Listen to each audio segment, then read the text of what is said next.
अच्छा जी सर, अब हम यूज़ करने जा रहे हैं इक्विवेलेंट एनुअल कॉस्ट को। अब तक हमने इक्विवेलेंट एनुअल इनकम देखी थी, अब इक्विवेलेंट एनुअल कॉस्ट हम देखने जा रहे हैं। ये होता क्या है, वो जो हमने ऊपर एग्जांपल देखी थी ना, वो सिर्फ समझने के लिए थी। ठीक है जी। अब देखते हैं जनरली इक्विवेलेंट एनुअल कॉस्ट कहाँ इस्तेमाल होता है। देखिए मेरे सामने एक डिसीजन है कि मैं एसेट ए लूँ या एसेट बी लूँ। अच्छा, ये जो एसेट हम लेंगे ना, ये एक दफ़ा नहीं लेंगे, ये ख़त्म होगा फिर दोबारा लेंगे, ख़त्म होगा दोबारा लेंगे। आज हमने एक दफ़ा डिसीजन लेना है कि हम बार बार एसेट ए लें या हम बार बार एसेट बी लें। ठीक है जी। एसेट ए जो है वो 550 का आएगा, थोड़ा सा सस्ता आएगा। ठीक है, लाइफ इसकी सिर्फ 2 साल है और 2 साल में ऑपरेट करने के ये खर्चे होंगे और एंड में 250 रुपये का बिक जाएगा। लेकिन जैसे ही बिकेगा दूसरे साल के एंड पे हम ये दोबारा खरीद लेंगे। तो ये चलता रहेगा चलता रहेगा चलता रहेगा, यानी हर 2 साल बाद हम एक नया एसेट ले रहे होंगे। अच्छा, जो एसेट बी है सर, वो आ रहा है 600 रुपये में। ठीक है जी। और उसकी ऑपरेटिंग कॉस्ट है पहले साल की 100, महंगा आ रहा है थोड़ा सा, 100, दूसरे साल की 200, तीसरे साल की 280। अच्छा, ये operating cost by the passage of time बढ़ इसलिए रही कि जितना पुराना एसेट होगा उसको इस्तेमाल करने पे उतनी ज़्यादा ऑपरेटिंग कॉस्ट इनकर करना पड़ेगी। फिर तीसरे साल के एंड में 190 का बिक जाएगा और तीसरे साल हम दोबारा ये एसेट परचेज कर लेंगे। तो एसेट बी की लाइफ 3 साल है और ये भी हम बार बार खरीदेंगे, और एसेट ए की लाइफ 2 साल है, ये भी हम बार बार खरीदेंगे। अब हमने ये डिसाइड करना है कि हम ए खरीदें या बी खरीदें, और हम जो भी एसेट डिसाइड करेंगे उसको हर बार रिपीट करते जाएंगे। रिकरिंग डिसीजन है ये, दिमाग में रखिएगा। ठीक है। अब मेरे प्यारे बच्चों, अगर मैं एनपीवी पे डिसीजन लूँ ना, गलत हो जाएगा। पता है क्यों? क्योंकि एनपीवी निकालने जाओगे, एक एसेट के सिर्फ 2 साल के कैश फ्लोज हैं, एक के 3 साल के कैश फ्लोज हैं, एनपीवी डिसीजन गलत ले जाएगा आपको। एनपीवी की बेसिस पे डिसीजन गलत आएगा। ठीक है जी। आए जरा चेक करते हैं जनाब। मैं अगर आपसे कहूँ जनाब एसेट ए और बी, हम एक काम करते हैं, एसेट ए की एनपीवी निकालते हैं पहले। ठीक है जी।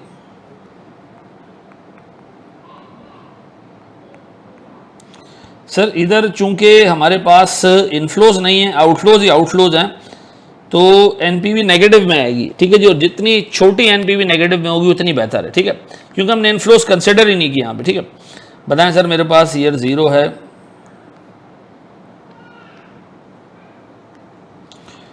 0, 1, 2। ठीक है जी। एसेट ए, मुझे बताएं इनिशियल आउटले कितना है जी? Sir initial outlay 550। फिर मेरे बच्चों ऑपरेटिंग एक्सपेंसेस या ऑपरेटिंग कॉस्ट ये कितनी है जी? 150 और 220।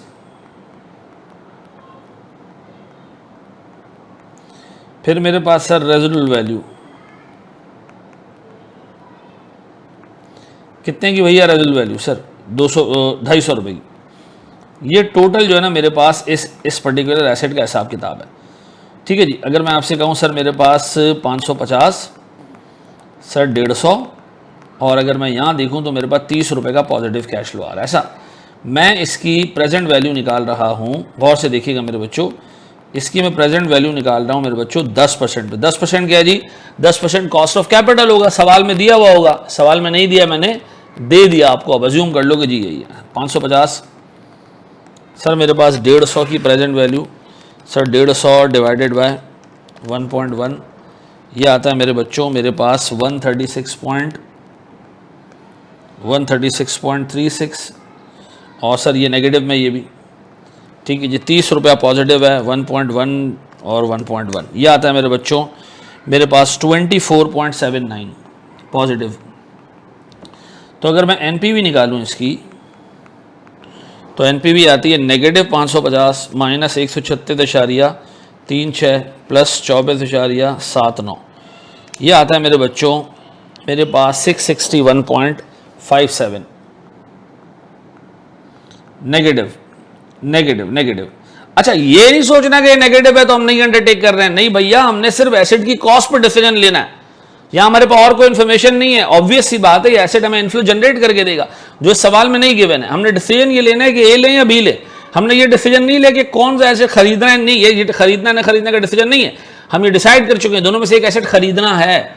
इनफ्लोज ठीक ठाक है, हम इनफ्लोज को कंसिडर नहीं कर रहे। हम कह रहे हैं भाई इनफ्लोज दोनों एसेट के एनुअल बेसिस पे में भी सेम होंगे। हमने ये देखना है कि जी हमारे पास जो एसेट हम खरीदेंगे उसकी कॉस्ट कितनी है। अज्यूम करो दोनों एसेट ए खरीदो या बी खरीदो, साल के 600 रुपये की इनकम है, तो उसको कंसिडर करने की जरूरत ही नहीं। चाहे एसेट ए लो बी लो, हर साल 600 रुपये मिलते रहेंगे। आप सिर्फ आउटफ्लोज की बेसिस पर डिसीजन ले रहे हैं। अब बताओ मेरे प्यारे बच्चों, ये तो एसेट ए हो गया, ये एनपीवी आ गई। मैं एनपीवी को यहीं रोक रहा हूँ। ठीक है, अब बताओ जी, अगर मैं इधर इक्विवेलेंट एनुअल कॉस्ट निकालता तो कैसे निकालता? मैं कहता जी 661 रुपये की नेगेटिव प्रेजेंट वैल्यू है, मैं इसको डिवाइड कर रहा हूँ सर 2 सालों पे, 1 minus 1 plus 10% raise the power -2 divided by 10%, कितना आता है जी?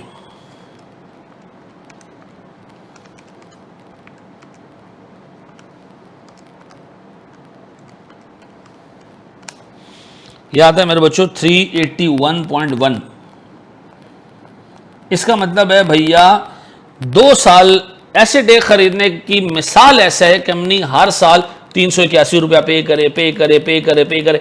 इस एसेट को इस्तेमाल करने की इफेक्टिव एनुअल कॉस्ट है 381 रुपए। हमने कैसे निकाली? हमने एनपीवी निकाली सारे खर्चों की और फिर हमने उसकी एक एन्युटी निकाल ली, तो हमें यह पता चला एसेट ए इस्तेमाल करने का मतलब यह है you are spending 381 rupees annually. ठीक है जी, हर साल 381 रुपए एनुअल खर्च करो, या ऐसे ही है। ठीक है जी, यानी एसेट ए खरीदना 550 का, फिर उस पर 150 का खर्चा करना, फिर 220 का खर्चा करना, फिर उसको 250 रुपए में बेच देना। This is as good as spending 381 rupees every year. 2 साल है ना, 1 और 2। ठीक है, अब अगर मैं एसेट बी का देखूं सर, इक्विवेलेंट एनुअल एक्सपेंडिचर और एनपीवी,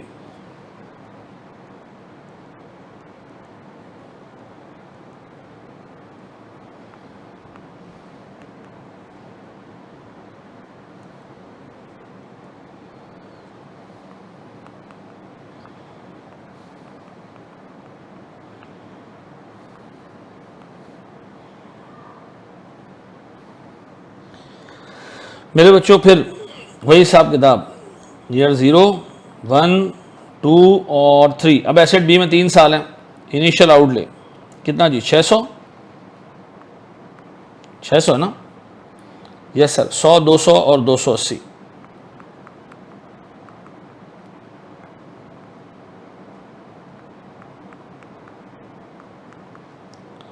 सौ 200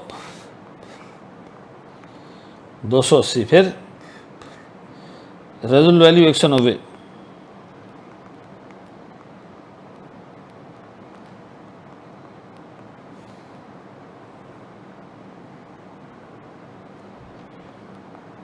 छः 100, 200 और 90 नेगेटिव, ये 3 सालों पे। ठीक है जी, अब निकालें जी इसकी प्रेजेंट वैल्यू या इसकी एनपीवी एट 10%। ठीक है जी, ये आ गया जी 600, 100 डिवाइडेड बाय 1.1, ये आ गया मेरे बच्चों 90.91, 200 divided by 1.1 raise the power 2, ये आ गया मेरे बच्चों 165.289, और 90 divided by 1.1 raise the power 3, ये आ गया मेरे बच्चों 67.61।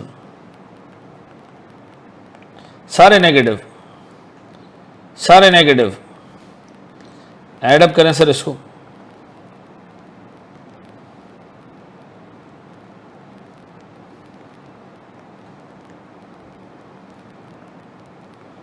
बताएं एनपीवी कितनी आ रही है प्यारे भाई?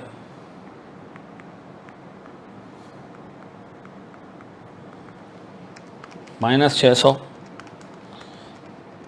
-90.91 -165.28 -67.61, यह आता है मेरे प्यारे बच्चों 923.8। ऐसा? अब एक बात बताएं, 3 सालों के एसेट की 923.8 ये आ रही है एनपीवी सर। अगर मैं एनपीवी के बेसिस पे डिसीजन लेता तो सीधी सी बात है भैया, एसेट ए की एनपीवी कंपैरेटिवली कम बुरी है, तो मैं एसेट ए को प्रेफर करता, क्योंकि एसेट बी की एनपीवी नेगेटिव ज्यादा है, तो मैं एसेट ए को प्रेफर करता। अब मैं निकालने जा रहा हूं जी इक्विवेलेंट एनुअल एक्सपेंडिचर। कैसे निकलेगा सर ये?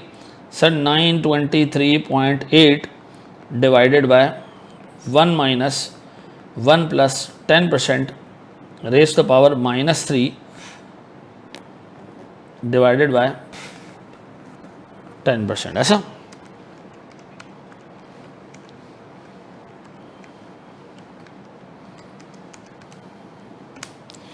यह आता है मेरे बच्चों 371।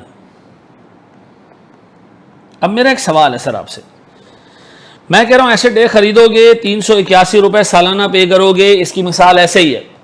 एसेट बी खरीदोगे, इसकी मिसाल ऐसे है कि 371 रुपए सालाना पे करोगे। कौन सा एसेट खरीदना चाहिए? आप कहोगे जी एसेट बी खरीदना चाहिए, सस्ता है। लेकिन मैं एनपीवी की बेसिस पे देखूं तो डिसीजन बिल्कुल डिफरेंट आ रहा है। एनपीवी बुरी है, एसेट बी की एनपीवी ज्यादा बुरी है। एसेट बी की एनपीवी है -923.8। ठीक है जी।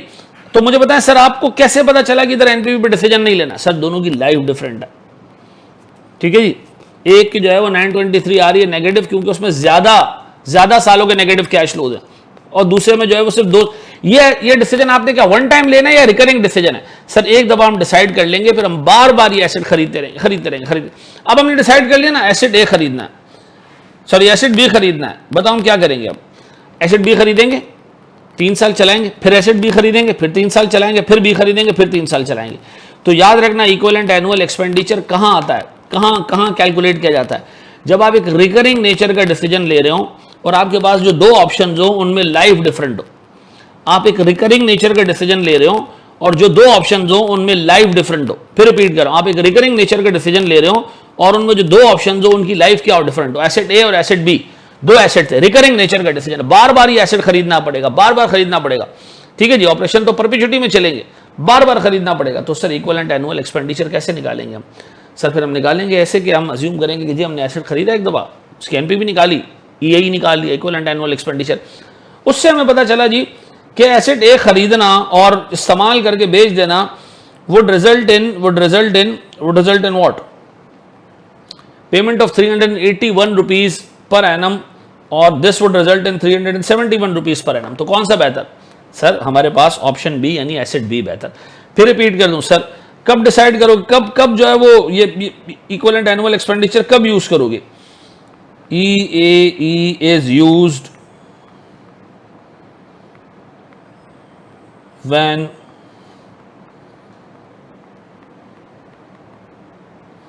a recurring nature decision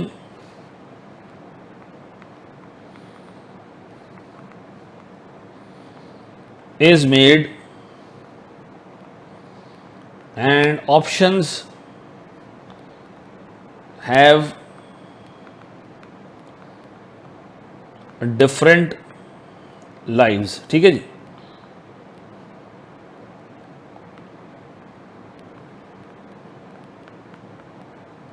ठीक है, याद रहेगा मेरे बच्चों। ओडिफ की दोनों की लाइफ 3-3 साल होती तो फिर तो एनपीवी भी डिसीजन ले लेते हम। दोनों की लाइफ अगर 3-3 साल होती, we would have taken the decision through NPV. ऐसा, ये बात समझ आ रही? अब बताएं इक्विवेलेंट एनुअल एक्सपेंडिचर कहाँ यूज होगा? सर जहाँ रिकरिंग नेचर का डिसीजन है और आपको ये बात पता है कि दोनों की लाइफ में डिफरेंस है, एक 2 साल का, एक 3 साल का है, तो फिर आपको क्या करना है सर? इक्विवेलेंट एनुअल एक्सपेंडिचर निकालना है और उसकी बेसिस पर डिसीजन लेना है। पक्का? ये एसेट खरीदने की बात हो रही है। ऐसे ही आए एक और सवाल देखें सर इसके ऊपर।